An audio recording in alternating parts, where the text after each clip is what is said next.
ಅವಳಿ ಅಂದ್ರೆ ನನ್ನ ಮಗಳು ಏನಾದ್ಲೋ ಏನೋ, ಪೊಲೀಸ್ನವ್ರು ಹುಡುಕಿ ಕರ್ಕೊಂಬರ್ತಾರೋ ಇಲ್ವೋ, ಎಲ್ಲಿ ಬಚ್ಚಿಟ್ಟಿದಾರೋ ಏನೋ, ಏನಾದರೂ ಹೆಚ್ಚು ಕಮ್ಮಿ ಆಗಿದೆಯೋ ಏನೋ. ಅಯ್ಯೋ ನನಗಂತೂ ಸಮಾಧಾನನೇ ಇಲ್ಲ ಅಳಿ ಅಂದ್ರೆ. ನನ್ನ ಮಗಳು ಬರೋವರೆಗೂ ನನಗೆ ಸಮಾಧಾನ ಇಲ್ಲ. ಅವರಪ್ಪ ಆಗಲಾಗಲ ಫೋನ್ ಮಾಡ್ತೈತೆ, ಬಂದ್ಲಾ ಅಂತಾನೆ.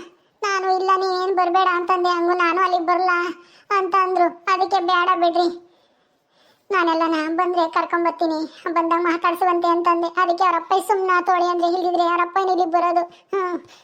ಪೊಲೀಸ್ನವ್ರಿಗೆ ಒಂದು ಫೋನ್ ಆದರೂ ಮಾಡ್ರಿ. ಲಸ್ಮಕ್ಕ, ಪೊಲೀಸ್ನವ್ರಿಗೆ ಫೋನ್ ಮಾಡಿದ್ರೆ ಅವ್ರು ಯಾಕೆ ಫೋನೇ ತೆಗಿತಾ ಇಲ್ಲ? ನೋಡೋಣ ಇರು, ಅವ್ರ ಪಾಪ ಅವ್ರ ಕೆಲಸದಲ್ಲಿ ಬ್ಯುಸಿ ಆಗಿದ್ದಾರೆ ಅನ್ಸುತ್ತೆ. ನಾವು ಆಗ್ಲಾಗ್ಲ ಫೋನ್ ಮಾಡಿ ಅವ್ರಿಗೆ ತೊಂದರೆ ಕೊಡೋದು ಬೇಡ. ಅವ್ರ ಕೆಲಸ ಅವ್ರು ಮಾಡಲಿ, ಸಿಕ್ಕಿದ ತಕ್ಷಣ ಕರ್ಕೊಂಬತ್ತಿ ಅಂತನ ಹೇಳಿದ್ದಾರೆ ತಾನೇ. ನೀನು ಯಾಕೆ ಅಷ್ಟೊಂದು ತಲೆ ಕೆಡಿಸ್ಕೊಂತೀಯ? ಸಿಗ್ತಾಳೆ, ಸುಮ್ಮನಿರು, ನಿನ್ನ ಮಗಳಿಗೆ ಏನೂ ಆಗಲ್ಲ, ಹುಷಾರಾಗಿ ಬರ್ತಾಳೆ. ನಿಮ್ಗಿರೋ ಅಷ್ಟು ಧೈರ್ಯ ನನಗಿಲ್ಲ ಕಣಣ್ಣ. ನನಗೆ ಅವಳ ಮಕ್ಕ ನೋಡೋದಕ್ಕೆ ಸಮಾಧಾನ ಇಲ್ಲ. ಅಲ್ಲ, ಅವಳ ಕಿಡ್ನಾಪ್ ಮಾಡಿ ಕರ್ಕೊಂಡೋಗಿ ಈ 2-3 ದಿವಸ ಆಗ್ತಾ ಬಂತು. ಏನಾದರೂ ಹೆಚ್ಚು ಕಮ್ಮಿ ಮಾಡಿರ್ತಾರೋ ಏನೋ ಅಂತ ನನಗೆ ಎದೆಗೆಲ್ಲ ಒಂಥರ ಡವ ಅಂತ ಹೊಡ್ಕೊಂತ ಐತೆ. ಅಯ್ಯೋ ಅಲ್ಲ, ಈ ಸೀಮಾ ಮತ್ತೆ ಅವಳ ಯಾರ ಫ್ರೆಂಡು ರೀಮಾ, ಅವ್ರಿಗೆ ಯಾಕೆ ನನ್ನ ಮಗಳ ಮೇಲೆ ಅಷ್ಟೊಂದು ದ್ವೇಷ? ಅವಳನ್ನ ಯಾಕೆ ಈ ಥರ ಕಿಡ್ನಾಪ್ ಮಾಡಿದ್ಲು? ಅವ್ರಿಗೆ ಮದುವೆ ಇಷ್ಟ ಇಲ್ಲ ಅಂತ ಹೇಳಿ ಸುಮ್ಮನೆ ಆಗ್ಬೋದಾಗಿತ್ತು ತಾನೇ. ಈ ಥರ ಕಿಡ್ನಾಪ್ ಮಾಡೋಂಥ ಅವಶ್ಯಕತೆ ಏನಿತ್ತು? ಎಲ್ಲ ನಿನ್ನ ಮಗಳಿಂದಾನೆ. ಅವಳು ಸಸಿಯಾಗಿ ಮನೆಗೆ ಬಂದ್ಮೇಲೆ ಸುಮ್ಮನೆ ಮುಚ್ಕೊಂಡಿರ್ಬೇಕಾಗಿತ್ತು. ನನ್ನ ಮಗಳು ತಂಟಿಗೆ ಯಾಕೆ ಹೋಗ್ಬೇಕಾಗಿತ್ತು? ಅವಳು ಮದುವೆ ಮಾಡ್ತೀನಿ ಎಂಬುದು, ಅವ್ರು ಇವ್ರನ್ನ ಹುಡುಗನ ಕರ್ಕೊಂಡ್ಬಂದು ಇವನೇ ನಿನ್ ಗಂಡ ಅಂತ ಹೇಳೋದು. ಆಮೇಲೆ ಅವಳೆಲ್ಲಾದ್ರೂ ಹೋದ್ರೆ ಎಲ್ಲಿಗೆ ಹೋಗಿದ್ದೆ, ಏನ್ ಮಾಡ್ತಿದ್ದೆ ಎತ್ತ ಅಂತನ ವಿಚಾರಿಸೋದು, ಅದೆಲ್ಲ ನಾ ಯಾಕೆ ಬೇಕಾಗಿತ್ತು ನಿನ್ ಮಗಳಿಗೆ? ಅವಳದೆಷ್ಟೈತ ಕೆಲಸ ಅಷ್ಟು ನೋಡ್ಕೊಂಡಿದ್ದಿದೆ. ಇವತ್ತು ನಿನ್ನ ಮಗಳನ್ನು ಕಿಡ್ನಾಪ್ ಆಗ್ತಿರ್ಲಿಲ್ಲ, ನನ್ನ ಮಗಳನ್ನು ಜೈಲಿಗೆ ಹೋಗ್ತಿರ್ಲಿಲ್ಲ. ಇವತ್ತು ನನ್ನ ಮಗಳು ನಿನ್ನ ಮಗಳಿಂದಾನೆ ಜೈಲಿಗೆ ಹೋಗಂಗಾಯ್ತು. ನೋಡು, ನಾವೆಂದೂ ಜೈಲು ಪೈಲು ಕೋರ್ಟು ಪಾಟು ಅಂತ ಓದಾರೆ ಅಲ್ಲ. ನಿನ್ನ ಮಗಳು ಯಾವಾಗ ಈ ಮನೆಗೆ ಕಾಲಿಕ್ಕಿದ್ಲೋ ಅವಾಗ್ತೇನೆ ನಮ್ಮ ಮನೆಗೆ ಇಂಥದೆಲ್ಲ ನಾ ಸುತ್ಕಂಟು. ನಾನು ಬಡ್ಕಂಡೆ ಬೇಡ ಬೇಡ ಬೇಡ ಅಂತಾನ. ನಾನು ನೋಡಿರೋ ಹೆಣ್ಣ ಮದುವೆ ಆಗು ಅಂತಾನ ನಮ್ಮ ಆಕಾಶಕ್ಕೆ ಬಡ್ಕಂಡೆ. ಕೇಳಲಿಲ್ಲ ನನ್ನ ಮಾತ. ಹೋಗಿ ರಾತ್ರಿ ಕಟ್ಕೊಂಬಂದ. ಹಂಗು ನನ್ನ ಮನೆ ಸೇರ್ಸೋದು ಬೇಡ ಅಂತಂದೆ. ಈ ಅಪ್ಪನೂ ಕೇಳಲಿಲ್ಲ. ಇಲ್ಲ ಮದುವೆ ಆಗೋದಾಗೈತಿ, ನೀನು ಒಬ್ಬ ಮಗ ಇದ್ದಾನೆ, ಎಲ್ಲಿಗೆ ಹೋಗ್ತಾನೆ ಅಂತಾನ ಕಳ್ಸಿ ಮನೆಗೆ ಇಕ್ಕೊಂಡಿದ್ಕೆ ಇವತ್ತು ನೋಡು ನನ್ನ ಮಗಳು ಜೈಲಿಗೆ ಹೋಗಂಗಾಯ್ತು. ಮಾ, ಯಾಕಮ್ಮ ಹಂಗೆ ಮಾತಾಡ್ತಾ ಇದೀಯಾ? ಲಾವಣ್ಯ ಕಿಡ್ನಾಪ್ ಆಗೋದಕ್ಕೆ ಕಾರಣನೇ ಆ ಸೀಮಾ ಮತ್ತೆ ಆ ರೀಮಾ. ಅವ್ರಿಗೆ ಏನು ಬೇಕಾಗಿತ್ತು ಹೇಳು? ಕಿಡ್ನಾಪ್ ಮಾಡಿಸೋಂಥದ್ದು ಏನಾಗಿತ್ತು? ಮದುವೆ ಇಷ್ಟ ಇಲ್ಲ ಅಂದಿದ್ರೆ ಇಷ್ಟ ಇಲ್ಲ ಅಂತ ಅವ್ರ ಮನೇಲಿ ಹೇಳ್ಬೋದಾಗಿತ್ತು ತಾನೆ. ನಾವೇನೇನೋ ಸಿಮ್ಮನ್ನ ಬಲವಂತ ಮಾಡಿದ್ವಾ ಅವನ್ನೇ ಮದುವೆ ಆಗುವಂತನ? ಅಷ್ಟಕ್ಕೇನೆ ಕಿಡ್ನಾಪ್ ಮಾಡಿಸ್ಬಿಡೋದಾ? ನೀನು ಏನು ಮಾತಾಡ್ತಾ ಇದೀಯ? ಅವಳು ಮಾಡಿರೋ ತಪ್ಪಿಗೆ ಅವಳು ಇವತ್ತು ಜೈಲಿಗೆ ಹೋಗಿದ್ದಾಳೆ. ಲಾವಣ್ಯನಿಂದ ಅಲ್ಲ. ಬಾಯಿ ಸಾಕು. ನೀನು ಯಾವಾಗ ಮದುವೆ ಮಾಡ್ಕೊಂಬಂದು ಇವಳ ಮಗಳನ್ನ ಅವತ್ತೇ ನಮ್ಮ ಮನೆಗೆ ದರಿದ್ರ ಶುರುವಾತು. ನಮ್ಮ ಜಯಮ್ಮ ಹೇಳಿದ್ಲು, ಸರಿ ಇಲ್ಲ, ಅವ್ರ ಅಮ್ಮನೂ ಹಂಗೇನೆ, ಅವಳು ಹಂಗೇನೆ, ನಿಮ್ಮ ಮನೆಗೆ ಕಾಲಿಕ್ಕಿದಂಗೆ ಅದೇನಾಗುತ್ತೋ ಏನೋ ಗೊತ್ತಿಲ್ಲ ನನಗೆ. ಇವಳು ಅನ್ನೋದು ಗೊತ್ತಾಗ್ಲಿಲ್ಲ. ಇಲ್ಲ ಸ್ಮಕ್ಕನ ಮಗಳು ಲಾವಣ್ಯ ಎಂಬುದು, ಅದಕ್ಕೆ ನಿನಗೆ ಬಲವಂತ ಮಾಡಿ ಮನೆಗೆ ಸೇರಿಸ್ಕೊ ಅಂತ ಹೇಳ್ದೆ. ಆದ್ರೆ ಸೇರಿಸ್ಕೊಂಡ್ಮೇಲೆ ಗೊತ್ತಾಗಿದ್ದು ಇವಳು ಅಂತನ. ಆಮೇಲೆ ನಾನು ಏನು ಮಾಡಕ್ ಆಗ್ಲಿಲ್ಲ ಕಣಕ್ಕ ಅಂತನ ಹೇಳಿದ್ಲು. ಅದು ನಿಜಾನೇ ಆಗೋಯ್ತು ಬಿಡು. ಏ ವಿಜಿ, ಯಾಕಂಗೆ ಆಡ್ತಾ ಇದೆಯಾ? ಅಲ್ಲ, ಈಗಲೇ ನಾವು ಲಾವಣ್ಯ ಎಲ್ಲಿದ್ದಾಳೋ ಏನಾಯ್ತು ಅಂತನ ಟೆನ್ಷನ್ ಆಗಿದ್ರೆ ನೀನೊಂದು ಮಾತಾಡ್ತಾ ಇದೆಯಾ? ಸುಮ್ಮನೆ ಹೋಗಿ ಒಳಿಕೆ ಬಂದ್ಬಿಟ್ಲು ಇಲ್ಲಿ ದೊಡ್ಡದಾಗಿ. ಹೋಗು, ನಿನ್ನ ಮಗಳಿಗೆ ನೀನೇ ಸದ್ರ ಕೊಟ್ಟಾರ್ದ ಅವಳನ್ನ ಇಂಥ ಸ್ಥಿತಿಗೆ ತಂದಿದ್ಯಾ? ಅವಳ ಪರ ವಹಿಸ್ಕೊಂಡು ಮಾತಾಡಿ. ಅವಳೇನೇ ತಪ್ಪು ಮಾಡಿದ್ರು ಅವಳಿಗೆ ಏನೂ ಬೈತಿರ್ಲಿಲ್ವಲ್ಲ. ನಾವು ಮನೆಯಾಗಿರ್ತಿರ್ಲಿಲ್ಲ. ಅವಳಿಗೆ ಹೇಳ್ದಷ್ಟು ದುಡ್ಡು ಕೊಟ್ಟು ಕಳಿಸ್ತಿದ್ದೆ. ಅದಕ್ಕೆ ಮತ್ತೆ ಇಷ್ಟೊಂದು ಹೆಚ್ಕೊಂಡಿರೋದು ಅವಳು. ಎಲ್ಲ ನಿನ್ನಿಂದಾನೆ. ನನ್ನಿಂದ ಅಲ್ಲ, ನಿನ್ನ ಸೊಸೆಯಿಂದನ ನಿನ್ನ ಮಗಳು ಹಿಂಗಾಗಿರೋದು. ಅಲ್ಲ, ನನ್ನ ಮಗಳು ಸುದ್ದಿ ಅವಳಿಗೆ ಏನು ಬೇಕು? ಬಂದ್ನ ಇದ್ನ ಮನೆ ಕೆಲಸ ಮಾಡಿನ ಸುಮ್ಮನೆ ಇರಬೇಕು. ಅದು ಬಿಟ್ಬಿಟ್ಟು ಅವಳು ಎಲ್ಲಿ ಹೋಗ್ತಾಳೆ, ಅವಳು ಯಾರನ್ನ ಮದುವೆ ಆಗ್ತಾಳೆ ಅದೆಲ್ಲ ಕಟ್ಕೊಂಡು ಇವಳಿಗೆ ಏನಾಗಬೇಕಾಗಿತ್ತು ಹೇಳು? ಆಯ್ತು ಬಿಡಕ್ಕ, ಇನ್ಮೇಲೆ ನಿನ್ನ ಮಗಳು ತಂಟಿಗೆ ಹೋಗ್ಬೇಡ, ಅವಳು ಮಾತಾಡ್ಸ್ಬೇಡ. ಅವಳು ಏನಾದ್ರೂ ಮಾಡ್ಕೊಳ್ಳಿ, ಯಾರಿಗೂ ಏನು ಹೇಳಕ್ ಹೋಗ್ಬೇಡ. ನಿನ್ ಪಾಡಿ ನೀನು ಹಚ್ಕಡೆ ಸಂಸಾರ ಮಾಡ್ಕೊಂಡಿರು ಅಂತ ನಾ ಹೇಳ್ತೀನಿ. ಏನೋ ಮನೆಗೆ ಒಳ್ಳೇದಾಗ್ಲಿ. ಅವಳು ತಪ್ಪದಾರಿ ಹಿಡಿಬಾರ್ದು ಅಂತ ಏನೋ ಆ ಥರ ಹೇಳಿದಾಳೆ ಅನ್ಸುತ್ತೆ ಅಷ್ಟೇನೆ. ಇನ್ಮೇಲೆ ಹಂಗೆಲ್ಲ ಮಾಡಲ್ಲ ಬಿಡು. ತಪ್ಪದಾರಿ ನನ್ನ ಮಗಳೆಲ್ಲ ಹಿಡ್ದಿರೋದು ನಿನ್ನ ಮಗಳು. ನಿನ್ನ ಮಗಳಿಗೆ ನೆಟ್ಟಿಗೆ ಬುದ್ಧಿ ಕಲ್ಸೋದ್ ಕಲ್ತ. ಅತ್ತೆ ಮಾವನ್ ತಾಗೆ ಹೆಂಗಿರ್ಬೇಕು, ನಾದ್ನಿ ತಾಗೆ ಹೆಂಗಿರ್ಬೇಕು ಅಂತ ಬುದ್ಧಿ ಹೇಳ್ಕೊಡು ಒಂದಿಟ್ಟು. ಆಯ್ತು ಬಿಡಕ್ಕ, ನಂದೇ ತಪ್ಪು, ನನ್ನ ಮಗಳದೇ ತಪ್ಪು. ನಿನ್ನ ಮಗಳು ಯಾವ ತಪ್ಪು ಮಾಡಿಲ್ಲ, ಆಯ್ತಾ? ಸರಿ ಬಿಡು, ಇವಾಗ ಮಾತಾಡಬೇಡ. ಸುಮ್ಮನೆ ನೀನು ಮಾತಾಡಿ ನನಗೆ ಯಾಕೆ ಇನ್ನಷ್ಟು ನೋವು ಕೊಡ್ತೀಯ? ನನ್ನ ಮಗಳ ಚಿಂತೆಯಲ್ಲಿ ನಾನಿದ್ದೀನಿ. ಆಯ್ತು, ಕ್ಷಮಿಸ್ಬಿಡು, ನನ್ನ ಮಗಳದೇ ತಪ್ಪು. ಮತ್ತೆ ನಿನ್ನ ಮಗಳದೇ ತಪ್ಪು. ಮತ್ತೆ ಅಲ್ಲ, ನನ್ನ ಮಗಳು ಅಡ್ಡದಾರಿ ಹಿಡಿತಾಳೆ. ಅವಳೆಂದು ಅಂತ ದಾರಿ ಹಿಡ್ದಾಳಲ್ಲ. ನಿನ್ನ ಮಗಳು ತಾನೆ ಸೆಟ್ಟಾಗಿರೋ ಮದುವೆ ಬಿಟ್ಟು ಓಡ್ ಬಂದು ನನ್ನ ಮಗನಿಗೆ ಗಂಟು ಬಿದ್ದಿದ್ದು. ಅಯ್ಯೋ ಅಕ್ಕ. ಅಮ್ಮ, ಸುಮ್ಮನಿರ್ತೀಯೋ ಇಲ್ವೋ? ಅವಳೇನೇನು ನನ್ನಿಂದ ಬರಲಿಲ್ಲ, ನಾನೇನೆ ಹೋಗಿ ಅವಳು ಇಷ್ಟಪಟ್ಟು ಮದುವೆ ಆಗಿ ಬಂದಿದ್ದೀನಿ. ಗೊತ್ತಾಯ್ತಾ? ಅದು ಅಡ್ದಾರಿ ಅನ್ನಿಸ್ಕೊಳ್ಳಲ್ಲ, ಲವ್ ಮಾಡಿ ಮದುವೆ ಆಗಿದ್ದೀವಿ. ಇವತ್ತು ಸಂತೋಷವಾಗಿದ್ದೀವಿ ನಾವು ಗಂಡ ಹೆಂಡ್ತಿ ಹಾಂ ತಿಳ್ಕೊ. ಆಯ್ತು ಬಿಡಪ್ಪ, ಆಯ್ತು ಬಿಡು. ಮದ್ವೆ ಆದ್ಮೇಲೆ ಆಯ್ತು. ಹೆಂಡತಿ ಅತ್ತೆ ಅಂದ್ರೆ ನಿನಗೆ ಏನೋ ಒಂಥರ ಗೌರವ.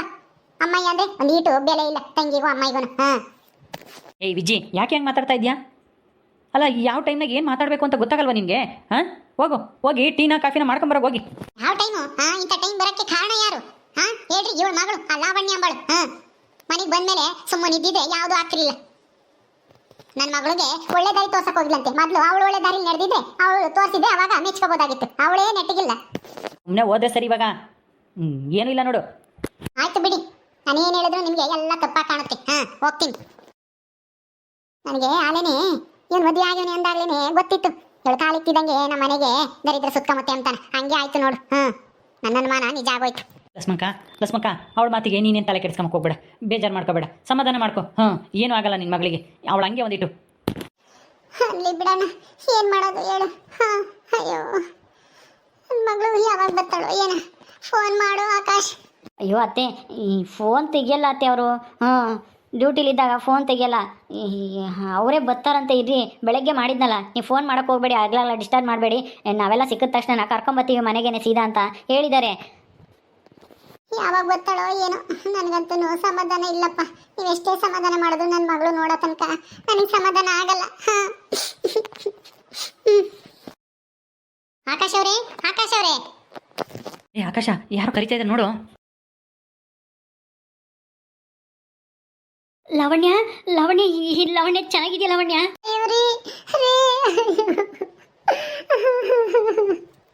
ಅಯ್ಯೋ ಲಾವಣ್ಯ, ಅಳ್ಬೇಡ ಸುಮ್ಮನಿರು, ಅಳ್ಬೇಡ ಸುಮ್ಮನಿರು. ನಿಮ್ಮ ಅಮ್ಮನೂ ಇಲ್ಲೇ ಐತೆ. ಅತ್ತೆ ಅಪ್ಪ ಬರ್ರಿ, ಲಾವಣ್ಯ ಬಂದ್ಲು. ಮಗಳೇ ಲಾವಣ್ಯ, ಚೆನ್ನಾಗಿದೆಯೇನೆ? ಅಂತೂ ಇಂತೂ ಬಂದಿಯಲ್ಲ, ನಿನಗೇನು ಆಗಿಲ್ಲ ತಾನೆ? ಏನು ತೊಂದರೆ ಆಗ್ಲಿಲ್ವಾ? ಎಲ್ಲಿದ್ದೆ ಇಷ್ಟು ದಿನನ? 2 ದಿವಸನ? ಅಯ್ಯೋ ಗೊತ್ತಿಲ್ಲಮ್ಮ, ಅಲ್ಲೆಲ್ಲೋ ಯಾವ್ದೋ ಭೂತ್ ಬಂಗ್ಲೆ ಇತ್ತು, ಅಲ್ಲಿ ಕರ್ಕೊಂಡು ಹೋಗಿದ್ರು ಅವರು. ಸದ್ಯ ಏನು ಮಾಡ್ಲಿಲ್ಲ ಅವರು, ಸುಮ್ಮನೆ ಕಿಡ್ನಾಪ್ ಮಾಡಲಿ ಬಚ್ಚಿಟ್ಟಿದ್ರು ಅಷ್ಟೇನೆ. ಅದೇ ನನ್ನ ಪುಣ್ಯ. ಹೌದಾ?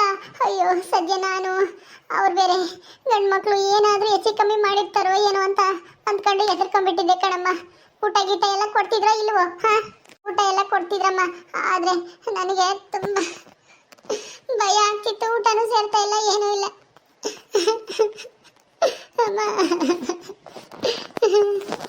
ಲಾವಣ್ಯ, ಹೆಂಗಿದ್ಯಮ್ಮ? ನಿನಗೇನು ತೊಂದರೆ ಆಗಲಿಲ್ಲ ತಾನೆ? ಪೊಲೀಸ್ನವ್ರು ಸಮಯಕ್ಕೆ ಸರಿಯಾಗಿ ಬಂದ್ರಾ? ಮಾವ ಚೆನ್ನಾಗಿದ್ದೀರ? ಹಂಗ ಪೊಲೀಸ್ನವ್ರು ಸಮಯಕ್ಕೆ ಸರಿಯಾಗಿ ಬಂದ್ರು. ಬರಲಿಲ್ಲ ಅಂದ್ರೆ ಅವ್ರು ಏನು ಮಾಡ್ತಿದ್ರೋ ಏನೋ, ನನಗೆ ಗೊತ್ತಿಲ್ಲ. ಅದೇನು ಹೇಳಿದ್ರೋ ಏನೋ ಆ ಸೀಮಾನು ರೀಮಾನು. ಅವರು ಸದ್ಯಕ್ಕೆ ನನಗೇನು ತೊಂದರೆ ಕೊಡಲಿಲ್ಲ, ಊಟ ಗೀಟ ತಂದು ಕೊಡ್ತಿದ್ರು.